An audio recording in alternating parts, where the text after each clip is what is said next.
Now let's look at exhaust gas recirculation system, or EGR.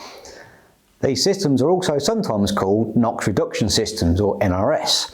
And as the name suggests, their job is to reduce the NOx, meaning oxides of nitrogen produced by the engine. Reducing NOx emissions can be done by simply reducing the combustion temperature. The EGR achieves this by capturing and cooling small quantities of exhaust gas, then routing the recirculated exhaust gas back into the combustion chamber. This dilutes the oxygen level in the combustion chamber, therefore lowering the combustion temperature. These systems have been around for years, but still play an important part in reducing the overall engine emissions. So let's take a look at the EGR system on this 400 series engine. So it all starts in the exhaust manifold, where there's an additional port. This additional port is connected through a heat exchanger, where the exhaust gas that we want to use for the EGR flows through and is cooled in the heat exchanger slightly.